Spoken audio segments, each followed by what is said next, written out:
வணக்கம் நண்பர்களே, எப்படி இருக்கீங்க? எல்லாம் சந்தோஷமா இருக்கீங்களா? இன்னைக்கு நம்ம ஒரு புத்தம் புதிய வீடியோ கொண்டு வந்திருக்கோம். அதுக்கு முன்னாடி சப்ஸ்கிரைப் பண்ணாம இருக்கிறவங்க சப்ஸ்கிரைப் பண்ணிக்கங்க. என்ன வீடியோ அப்படின்னு தானே பாக்குறீங்க? உங்களுக்கு ரொம்ப பிடிச்சதான் திரைப்படத்தை பத்தி தான் பார்க்க போறோம். வாங்க வீடியோக்குள்ள போயிடலாம். நிறைய பேருக்கு ஷேர் பண்ணிட்டு வாங்க. திரைப்படமான சில தமிழ் இலக்கியங்கள், யார் யார் ஆத்தர், அது என்ன பேர்ல அவங்க எழுதியிருந்தாங்க, அதுக்கப்புறமா என்ன பேர்ல படமாச்சு அப்படிங்கறத பார்க்க போறோம். ஜே.ஆர். ரெங்கராஜ், இங்க பேரை கேள்விப்பட்டீங்களா? ஜே.ஆர். ரெங்கராஜ் அப்படிங்கிறவரை கேள்விப்பட்டீங்களா? மோகன சுந்தரம் அப்படிங்கிறது அவருடைய படைப்பு. ஓகேங்களா? அத என்ன பண்ணிருக்காங்கன்னா மோகன சுந்தரம் அதே பேர்ல திரைப்படமா எடுத்திருக்காங்க. ஜே.ஆர். ரெங்கராஜ் அவரு தாங்க ஜே.ஆர். ரெங்கராஜ். மோகன சுந்தரம் அந்த பேர்ல படைப்பு, அந்த படைப்பை பேரா கொண்ட ஒரு படமும் கொண்டுட்டு வந்திருக்காங்க. வடுவூர் துரைசாமி அப்படிங்கிற ஒரு ஆர்த்தர் இருக்கிறாங்க பாருங்க. வடுவூர் துரைசாமி கும்பகோணம் வக்கீல் அப்படிங்கிற பேர்ல ஒரு படைப்பை அவங்க எழுதியிருக்காங்க. சோ அது என்ன பேர்ல படமாகி இருக்கு அப்படின்னா திகம்பர சாமியார். நீங்க பார்த்திருக்கீங்களா திகம்பர சாமியார் திரைப்படம்? இல்லைன்னா கும்பகோணம் வக்கீல் இத நீங்க படிச்சிருக்கீங்களா அப்படிங்கறத நமக்கு கமெண்ட்ல சொல்லுங்க பாப்போம். வடுவூர் துரைசாமி, ஓகேங்களா? அவரோட நேம் வடுவூர் துரைசாமியோடது கும்பகோணம் வக்கீல். அது திகம்பர சாமியார் அப்படிங்கிற பேர்ல படமா எடுத்திருக்காங்க. ஓகேங்களா? அடுத்து நம்ம ரொம்ப ஃபேமஸான ஒரு பர்சனாலிட்டியை பாக்குறோம். யார் அவங்க? வைமு கோதை நாயகி. அவங்க வைமு கோதை நாயகி. ஓகேங்களா? அவங்க என்ன படம், என்ன படைப்புல அந்த படம்? ராஜ்மோகன் அப்படின்னு ஒரு படைப்பு எழுதியிருக்காங்க. அதுவே ராஜ்மோகன் அப்படிங்கிற பேர்ல படமாவும் வந்திருக்கு. வைமு கோதை நாயகி அவங்களோடது. இன்னொன்னு படைப்பு அவங்களோடது, வைமு கோதை நாயகி அவங்களோடது இன்னொரு படைப்பு தியாக கொடி. ஓகேங்களா? தியாக கொடி அப்படின்னு ஒண்ணு வந்திருக்கு. அது தியாக கொடி அப்படிங்கிற பேர்ல தான் படமா இருக்கு. தியாக கொடிங்கிறது அவங்களோட படைப்பு, அதே நேம்ல படமும் ஆக்கியிருக்காங்க. ஓகேங்களா? கல்கி கிருஷ்ணமூர்த்தி, நீங்க இந்த பேரை மறந்துடவே முடியாது. அப்படி ஒரு ஃபேமஸ் பர்சனாலிட்டி, ஒரு கிரேசியஸ்ட் ரைட்டர். அவங்க எழுதுனது என்ன படைப்பு? பொய்மான் கரடு. பொய்மான் கரடு அது என்ன நேம்ல வந்திருக்கு? உங்களுக்கு தெரிஞ்சிருக்க வாய்ப்பு இருக்கு. நீங்களும் இந்த படம்லாம் பார்த்திருப்பீங்க. பொன் வயல் அப்படிங்கிற பேர்ல என்ன பண்ணிருக்காங்க அப்படின்னா இந்த படம் எடுத்திருக்காங்க. பொய்மான் கரடு அப்படிங்கிறது கல்கி கிருஷ்ணமூர்த்தி அவர்களோட ஒரு படைப்பு. கல்கியோட இதர படைப்புகள் நீங்க ஏதாவது வாசிச்சிருக்கீங்களா அப்படிங்கறத கமெண்ட்ல சொல்லுங்க. அது எவ்வளவுக்கு எவ்வளவு உங்களுக்கு பிடிச்சிருந்தது. ஏன் அப்படின்னா நான் நிறைய வாசிச்சிருக்கேன். இந்த கொரோனா டைம்ல நல்ல சூப்பர்வா இருக்கும். நீங்க வாசிச்சிருந்தீங்கன்னா கமெண்ட் பகுதியில சொல்லுங்க. அகிலன் அவர்கள், அகிலன், ஓகேவா? இவங்க ஒரு சூப்பர் ரைட்டர். அவங்க என்ன படைப்பு எழுதுறாங்க? கயல்விழி அப்படின்னு ஒரு படைப்பு எழுதுக்காங்க. கயல்விழி அப்படிங்கிறது அவங்களுடைய படைப்பு. அது என்ன படமா வந்திருக்கு? நிறைய பேருக்கு இந்த படம் இந்த நூல்ல தான் வந்துச்சா அப்படின்னு நிறைய ஆச்சரியம் இருக்கும். அத மாதிரி சில ஆத்தர்கள் இருக்காங்க. ஓகேங்களா? அதுல ஒருத்தர் தான் நம்மளுடைய அகிலன் அவர்கள். மதுரையை மீட்ட சுந்தரபாண்டியன், இதை பார்த்திருக்கீங்களா? மதுரையை மீட்ட சுந்தரபாண்டியன் இந்த படம் நீங்கள் பார்த்ததுண்டா? அண்ணாதுரை அவர்கள், அறிஞர் அண்ணாதுரை நிறைய இலக்கியங்கள் படைச்சிருக்காங்க. அவங்களோட படைப்புகள் நிறைய படமா இருக்கு. இங்க சொல்றது ஒரு சில மட்டும். ஓகேங்களா? நீங்க தான் தேடி படிக்கணும் அப்படின்னு சொல்ல மாட்டேன், நான் தேடி கொண்டு கொடுப்பேன் உங்களுக்கு. ரங்குன் ராதா அப்படிங்கிற ஒரு படைப்பு எழுதியிருக்காங்க பாருங்க. அந்த படைப்பு என்ன பேர்ல படமா இருக்கு? அதே பேர்ல ரங்குன் ராதாங்கிற பேர்லயே படமாகி இருக்கு. ஓகேங்களா? அண்ணாதுரை யாரு? நம்மளுடைய தமிழ்நாட்டுடைய முன்னாள் முதல்வர். அவர் என்ன பண்ணாரு? தமிழ்நாட்டுக்கு தமிழ்நாடுன்னு பேர் வச்சாரா? எப்ப? 1969. ஓகேங்களா? அடுத்து இன்னொரு நூல், பார்வதி BA. பார்வதி BA அதுவும் அதே பேர்ல படமா இருக்கு. பார்வதி BA நீங்க என்ன படிச்சிருக்கீங்க அப்படின்னு யோசிச்சு பாருங்க. உங்க பேர்ல ஒரு படம் வந்தா எவ்வளவு சூப்பரா இருக்கும்ல. அடுத்து முன்னாள் முதலமைச்சர் மு கருணாநிதி அவர்கள். அவங்களும் நிறைய படங்கள் எழுதியிருக்காங்க, நிறைய கதை வசனங்கள் எழுதியிருக்காங்க, நிறைய கதை இந்த மாதிரிலாம் வந்து எழுதியிருக்காங்க. கதை வசனம் தனி, கதை தனி. ஓகேங்களா? கதை வசனம் அப்படின்னா ஒரு திரைப்படம் இருக்குன்னா அந்த திரைப்படத்தோட ஸ்கிரிப்ட் ஒன்னா இருக்கும். இது வந்து அந்த அந்த கேரக்டர்ஸ் எல்லாம் பேசுவாங்கல்ல, அதுதான் கதை வசனம் அப்படிங்கிறது. கதைங்கிறது அது ஒரு கரு. ஓகேங்களா? கதைங்கிறது வந்து ஒரு தீம் வச்சுட்டு அதுல இந்த கேரக்டர் இந்த வசனம் எல்லாம் பேசணும் அப்படின்லாம் கொண்டு வந்திருப்பாங்க இல்லைங்களா? நீங்க வந்து பார்த்திருப்பீங்க பராசக்தி படம். அதுல வந்து அவங்க என்ன பண்ணியிருந்தாங்கன்னா கதை வசனம் எழுதியிருந்தாங்க. அந்த கதை வசனம் எப்படி இருந்துச்சு? கமெண்ட் பகுதியில சொல்லுங்க. பராசக்தி படம் பார்த்திருக்கீங்களா? மு கருணாநிதி எழுதிய படைப்பு பொன்னர் சங்கர். அது வெளிவந்த படம் பெயரும் அதே பேர் தான், பொன்னர் சங்கர் அப்படிங்கிற பேர்லயே அந்த படமும் வந்திருக்கிறது. ஓகேங்களா? வே ராமலிங்கம் பிள்ளை இவர் எழுதியிருக்காரா? காந்திய கவிஞராச்சே அப்படின்னு யோசிக்கிறீங்களா? எஸ், எழுதியிருக்காரு. என்ன எழுதியிருக்காருன்னா மலைக்கல்லன். இது யார் நடிச்சிருப்பாங்கன்னு சொல்லுங்க பாப்போம். முன்னாள் முதல்வர் அவரே தான். கமெண்ட்ல தான் நீங்க சொல்லணும், நான் சொல்ல மாட்டேன். மலைக்கல்லன் அப்படிங்கிற பேர்லயே வந்துட்டு இந்த திரைப்படம் வந்து இந்த கதை திரைப்படமா மாறி இருக்கு. ஓகேங்களா? யார் எழுதிருக்காங்க? நாமக்கல் கவிஞர் வே ராமலிங்கனார் அவர்கள். மலைக்கல்லன். அடுத்த ஒரு ரைட்டர் பி எஸ் ராமையா அவர்கள். இவங்க நிறைய எழுதியிருப்பாங்க, ஆனா அதுல வந்து கொஞ்சம் தான் நம்ம இங்க கொடுக்கிறோம். ஓகேங்களா? போலீஸ்காரன் மகள் அப்படிங்கிற ஒரு படைப்பு எழுதியிருக்காங்க. அது என்ன பேர்ல வந்திருக்கு அப்படின்னு நம்ம பார்க்கும்போது அதுவும் போலீஸ்காரன் மகள் அப்படிங்கிற பேர்லயே வந்திருக்குங்க. எப்படி சூப்பர்ல? அந்த படைப்பு அப்படியே வந்து அவங்க வந்து இதாவும் கொடுக்கறாங்க. ஓகே. அடுத்து மு வரதராசனார் அவர்கள், மூவா அவர்கள். ஓகே, அவங்க என்ன எழுதியிருக்காங்க? பெற்ற மனம். பெற்ற மனம் அப்படிங்கிற ஒரு படைப்பு. அந்த படைப்பும் அதே பேர்லயே படமாயிருக்கு, பெற்ற மனம். இந்த மாதிரிலாம் நிறைய படங்கள் இருக்கு அப்படிங்கிறது வந்து இந்த வீடியோ தயார் பண்ணணும், உங்களுக்கு கொடுக்கணும் அப்படிங்கிறதுக்காக நான் பார்த்துக்கிட்டு இருக்கும் போதுதான் இதெல்லாம் எனக்கே தெரிய வந்துச்சு. இந்த படங்கள்லாம் பார்க்க ஒருவேளை எனக்கு வாய்ப்பு கிடைச்சா நானும் பார்க்கிறேன். நீங்களும் பார்த்தீங்கன்னா இந்த வீடியோ எல்லாம் பார்த்ததுக்கு அப்புறமா அந்த படத்தை பார்த்துட்டு வந்து அப்படியே கமெண்ட் பண்ணுங்க எந்த அளவுக்கு இந்த படைப்புகள்லாம் நல்லா இருக்கு அப்படின்ட்டு. ஓகே. இந்திரா பார்த்தசாரதி அவர்கள் திரும்பவும் ஒரு பெண் படைப்பாளருடைய படைப்புக்கு வந்துட்டோம். அவங்களுடைய படைப்பு என்ன அப்படின்னு பார்க்கும்போது உச்சி வெயில் அப்படின்னு சொல்லியிருக்காங்க. உச்சி வெயில்ங்கிறது அவங்களோட படைப்பு. சம்மர்ல செம்மையா வெயில் அடிக்கும். அப்ப நினைப்போம் என்னடா உச்சி வெயில் மண்டைய பொழக்குது அப்படின்னு. அது போல ஒரு படைப்பு தான். நீங்க இன்னும் சப்ஸ்கிரைப் பண்ணாம நம்ம சேனல்ல பாத்துட்டீங்களா? சப்ஸ்கிரைப் பண்ணுங்க. வாங்க அப்படியே தொடர்ந்து போவோம். அந்த உச்சிவேல்ங்கிறது வந்து என்ன பண்ணிருக்காங்கன்னா மறுபக்கம் அப்படிங்கிற பேர்ல எழுதிருக்காங்க. ஓகேங்களா? மறுபக்கம். உச்சிவேல்ங்கிறது மண்டல அடிக்குது, என்ன பண்றது, மேல இருக்கு. அப்ப அது என்னது?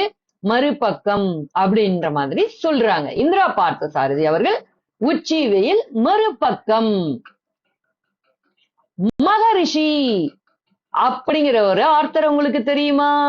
இது என்ன மகரிஷி, அவர் ஒரு சித்தரா இருப்பாரோ அப்படின்னு நீங்க நினைச்சீங்கன்னா அது தப்பு. இல்ல, அவர் ஒரு ரைட்டர். அவங்க என்ன படம் எழுதிருக்காங்கன்னு பாருங்களேன். என்ன படைப்புனா புவனா ஒரு கேள்விக்குறி. அந்த நேம்லயே படம் வச்சிருக்காங்களா? ஆமாங்க, அதே நேம்ல தான் படத்தையும் வச்சிருக்காங்க. புவனா ஒரு கேள்விக்குறி, மகரிஷி. ஓகேங்களா? இதை மறந்துடாதீங்க. இந்த படம் உங்களுக்கு யூடியூப்ல கூட கிடைக்க வாய்ப்புகள் இருக்கும். ஏன்னா இது கொஞ்சம் பழைய படம்னு நினைக்கிறேன்.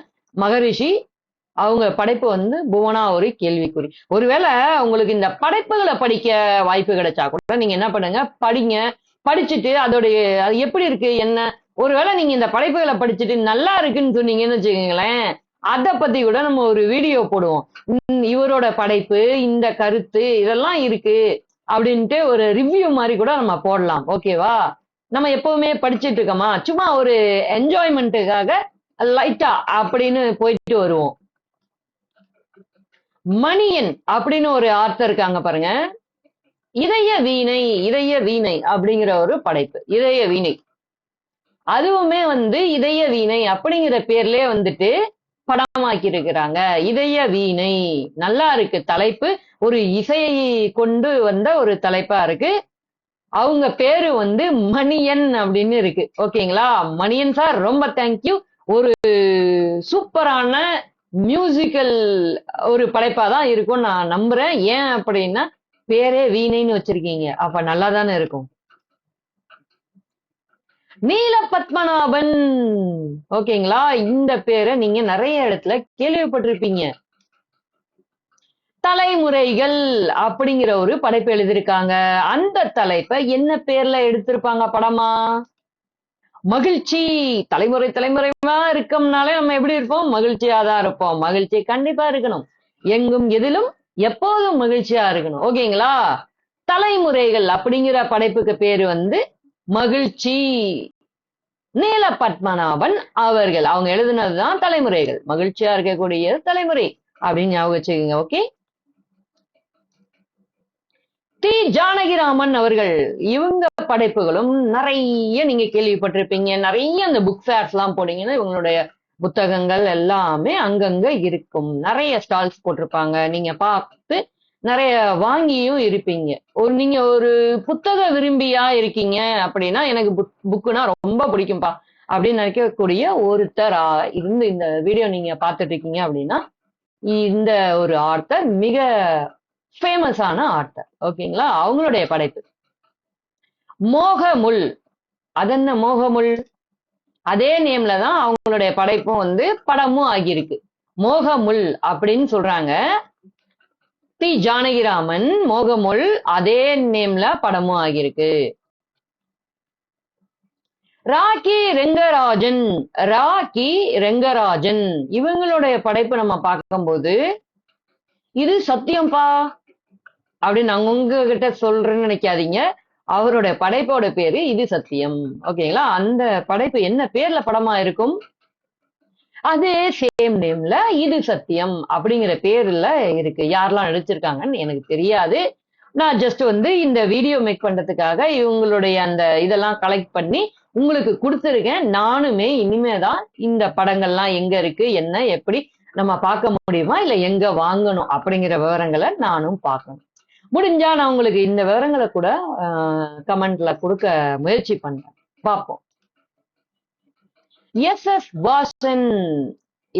வாசன் அவர்கள் சதி லீலாவதி. இது நீங்க கண்டிப்பா கேள்விப்படாத படமே கிடையாது.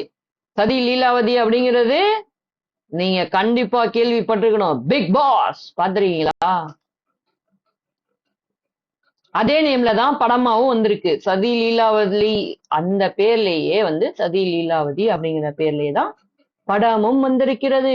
பிக் பாஸ் பாத்திருக்கீங்களா? பார்த்திருந்தா இந்த படமும் யாரோடது உங்களுக்கு தெரிந்திருக்க நிறைய வாய்ப்பு இருக்கு. இல்லைன்னா இப்ப கரண்ட் அஃபேர் நீங்க கேள்விப்பட்டிருந்தீங்கன்னா அப்போ உங்களுக்கு தெரிய வாய்ப்புகள் இருக்கு. சுஜாதா அவர்கள். ஓகேவா? அவங்களுடைய புனைப்பெயர் தான், சாரோட புனைப்பெயர் தான் சுஜாதா. அவருடைய உண்மையான பெயர் என்ன அப்படிங்கறது நீங்க கமெண்ட்ல சொல்லுங்க, கேட்போம். அவங்க எழுதின அந்த ஒரு படைப்பு பிரியா. பிரியா அப்படிங்கிற ஒரு படைப்பை அவங்க வந்து எழுதியிருக்காங்க. அது என்ன பேர்ல வந்திருக்கு? அதுவும் பிரியா அப்படிங்கிற பேர்ல தாங்க வந்திருக்கு. அவங்க எழுதினதும் பிரியா அப்படிங்கிற பேர்ல எழுதியிருக்காங்க, வந்ததும் பிரியாங்கிற பேர்ல வந்திருக்கு. ஓகேங்களா?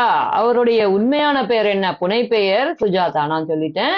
உண்மையான பேர் என்ன? நீங்க உங்க கருத்துகள் அந்த கமெண்ட் பாக்ஸ்ல சொல்லுங்க பாப்போம். சுஜாதா அவர்களுடைய இன்னொரு படைப்பு இருள் வரும் நேரம். இருள் வரும் நேரம் எப்ப வரும்? சாயந்தரம் 6:45 மணிக்கு வரும்பா அப்படின்னு நினைக்கிறீங்களா? இருக்கலாம். ஒவ்வொரு இடத்துல ஒவ்வொரு மாதிரி வரும் இல்லைங்களா? இருள் வரும் நேரம் அந்த படைப்பு என்ன பேர்ல படமாகி இருக்கு? வானம் வசப்படும். வானம் வசப்படும். இருள் வரும்போது என்னங்க வரும்?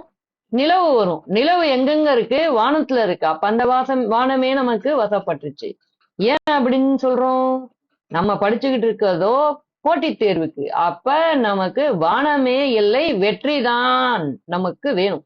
ஓகேங்களா? வானமா இருந்தாலும் அங்கேயும் போய் நம்ம வந்து அந்த வெற்றியை தேடி கொண்டுட்டு வருவோம். இருள் வரும் நேரம் வானம் வசப்படும். அதை எழுதினவங்க ரெங்கராஜன். சாரி, பேரை சொல்லிட்டேனா? சுஜாதா அவர்கள். நீங்க கமெண்ட்ல சொல்ல வேண்டிய பேரை நானே சொல்லிட்டேன், பரவாயில்ல. டி செல்வராஜ் அவர்கள் அடுத்த படைப்பாளர். டி செல்வராஜ் அவர்கள். தேநீர், டீ குடிச்சிருக்கீங்களா பாஸ் அப்படின்னு கேட்டா, ஆமா பாஸ் அப்படி சொல்லுவீங்கல்ல, அத தமிழ்ல சொல்லுங்க, தேநீர். படத்துக்கு பேரும் தேநீர் தான். ஓகேவா? அப்ப ஒரு தேநீர் குடிப்போமா? டி செல்வராஜ் அவர்கள். டி செல்வராஜ் அவர்களுடைய படைப்பு வந்து தேநீர். ஓகேங்களா? தேநீர்னு சொல்லிருக்காங்க. குடிக்கிறதும் தேநீர், அவங்க படைப்பும் தேநீர், படமும் தேநீர். படம் நம்ம பார்க்க போனோம்னா இடையில குடிக்கலாம் தேநீர். ஓகே, தேநீர் தேநீர் தேநீர். டி செல்வராஜ் அவர்கள், ஞாபகம் வச்சுக்கோங்க. பூமணி அவர்களுடைய படைப்பு பூமணி. கருவேலம் பூக்கள். பூமணி அவர்களுடைய படைப்பு கருவேலம் பூக்கள். அத வந்து என்ன பேர்ல எடுத்திருக்காங்க படம்? அதே பேர் தான், கருவேலம் பூக்கள் அப்படிங்கிற பேர்லயே படமா ஆக்கியிருக்காங்க. சி ஆர் ரவீந்திரன் அவர்கள். சி ஆர் ரவீந்திரன் அவர்கள். நண்பா நண்பா உங்களை கூப்பிடுறேன்னு நினைக்கிறீங்களா? அவரோட படைப்பை சொன்னேன், நண்பா நண்பான்னு. இருந்தாலும் நீங்க அனைவருமே என்னோட நண்பர்கள் தான். ஓகேங்களா? அவங்களுடைய படைப்பு படமானது என்ன தலைப்பு? நண்பா நண்பா. அதே தலைப்பு. நண்பா நண்பாங்கிறது படைப்பு, தலைப்பு படத்துக்கு நண்பா நண்பா. சி ஆர் ரவீந்திரன் அவர்கள். ஓகேங்களா? சி ஆர் ரவீந்திரன் அவர்கள்.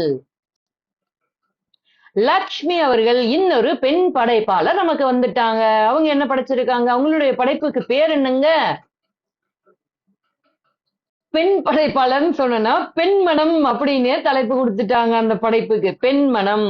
ஓகே, அந்த படத்தோடைய பேர் என்னப்பா? பெண்மனம் அப்படிங்கிற படைப்பு. ஓகே, அதுக்கு என்ன பேரு படத்துக்கு வச்சிருக்காங்க?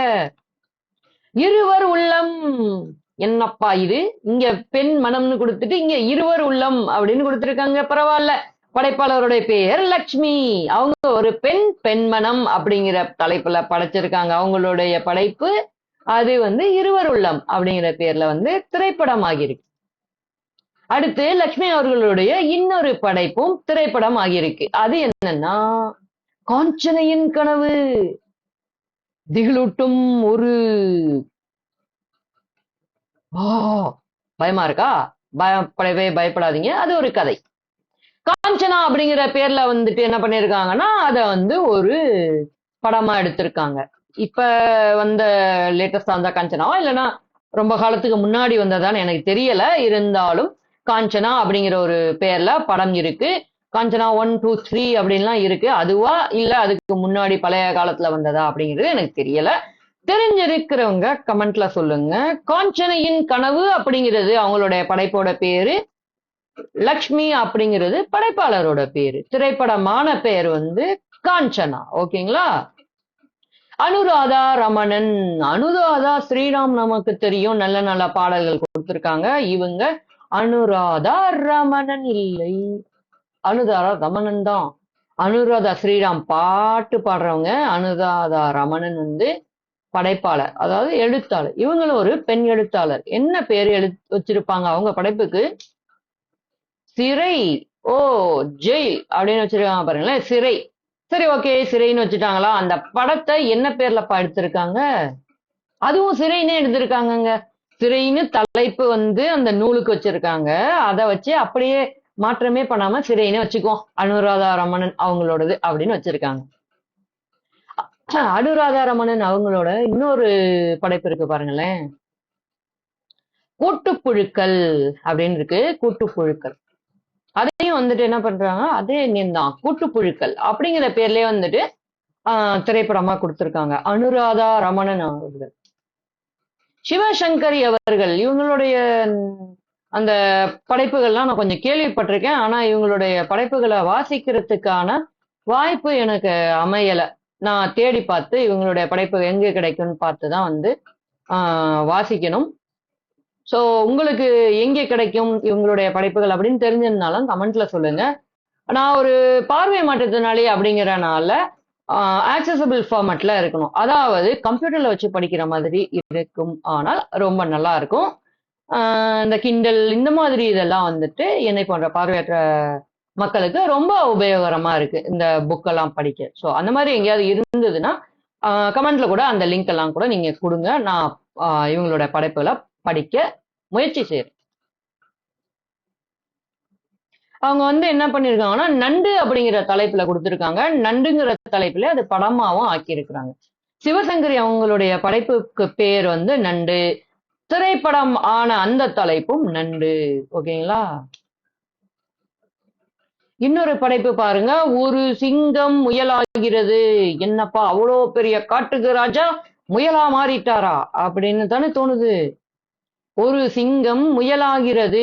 இது வந்து அவங்களுடைய படைப்பு, சிவசங்கரி அவர்களுடைய படைப்பு. அவன், அவள், அது அப்படிங்கிறது வந்து என்னதுன்னா ஒரு சிங்கம் முயலாகிறது. அந்த படைப்புக்கு திரைப்படமான பெயர் அவன், அவள், அது. ஓகே நண்பர்களே, இது வரைக்கும் நம்ம அப்படி டப்பு டப்பு டப்புன்னு என்ன பண்ணிட்டோம், இலக்கியமாக இருந்து திரைப்படங்கள்லாம் பார்த்துட்டோம். இதெல்லாம் எழுதுனவங்க யாரு, அவங்களுடைய சிறப்பு, அந்த மாதிரி விஷயங்கள்லாம் லைட்டா அப்படி பார்த்துட்டு வந்திருக்கோமா. இதே போல உங்களுக்கு வீடியோக்கள் வரணும் அப்படின்னா நீங்க ஒன்னும் பண்ண வேணாம், ஜஸ்ட் அந்த சப்ஸ்கிரைப் பட்டனை தட்டி விட்டுங்க. உங்களுடைய கருத்துகள் ஏதாவது இருந்தா கமெண்ட்ல சொல்லுங்க. நிறைய பேருக்கு ஷேர் பண்ணுங்க. ஏன் ஷேர் பண்ணணும், நம்ம மட்டும் தெரிஞ்சுக்கிட்டா போதுமா? 4 பேருக்கு இந்த கருத்துக்களை கொண்டு போய் கொடுத்தா தானே அவங்களுக்கும் அந்த கருத்துகள் வர நல்லா இருக்கும். அவங்க படிச்சு அவங்களும் ஒரு வேலைக்கு போகணும் இல்லைங்களா?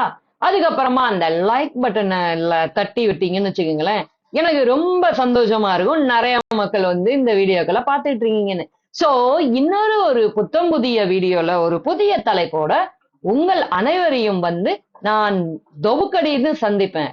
என் பேர் என்னன்னு உங்களுக்கு தெரியும்ல, மறந்துடாதீங்க. நான் தான் உங்களுடைய பிரசாத். இன்னொரு புத்தம் புதிய வீடியோல உங்களை வந்து நான் மீண்டும் சந்திக்க வருகிறேன். பாய் பாய், டாட்டா.